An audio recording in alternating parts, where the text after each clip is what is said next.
Millions of voters across Iran are casting their ballots in the country's presidential elections.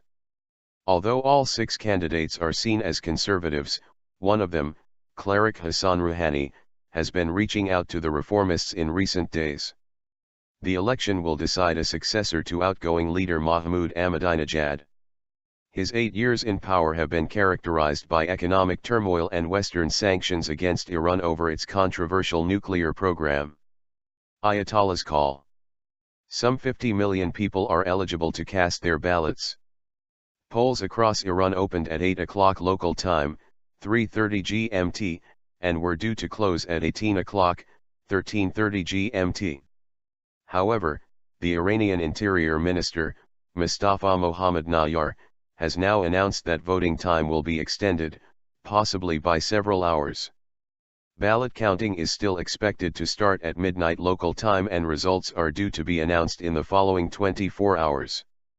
The minister also told state TV that presidential candidates would have 3 days to lodge complaints to the vetting body, the Guardian Council, if they were unhappy with the results.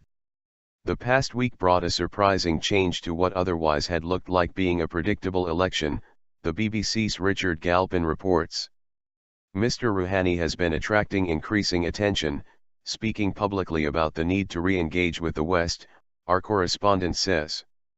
He has also promised to free political prisoners and called for greater reform of the media. The surge of support for him came after Mohammad Reza Aref, the only reformist candidate in the race, announced on Tuesday that he was withdrawing his candidature on the advice of pro-reform ex-president Mohammad Khatami.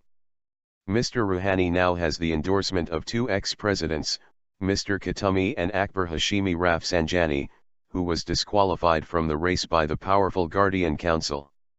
However, Mr. Rouhani faces a tough challenge from hardline candidates, including top nuclear negotiator Saeed Jalili and Tehran's mayor Mohammad Bakir Kalibaf. The remaining candidates are conservatives close to Iran's supreme leader, Ayatollah Khomeini. He has called for a large turnout but not publicly stated his preference for any single candidate.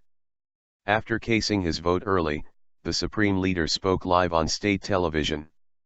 Inshallah, God willing, the Iranian people will create a new political epoch, he said. He also attacked U.S. criticism of the presidential poll and those, in the U.S., who said they did not recognize the election. The Iranian people will do what is in their interest. If no candidate secures 50.1% or more of the votes to win outright, a second round will be held in a week's time. Friday's election is the first since 2009, when protesters took to the streets in anger at the results which they said had been rigged in favor of Mr. Ahmadinejad. But the disqualification of Mr. Rafsanjani in May left supporters of the post-2009 liberal movement divided about whether to bother voting in the election at all.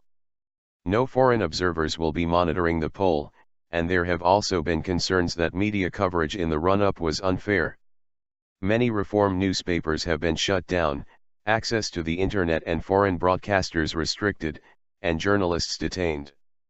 On Thursday, the BBC accused the Iranian authorities of putting unprecedented levels of intimidation on BBC employees' families. It said Iran had warned the families of 15 BBC Persian service staff that they must stop working for the BBC or their lives in London would be endangered. Tehran has so far made no comment on the allegation.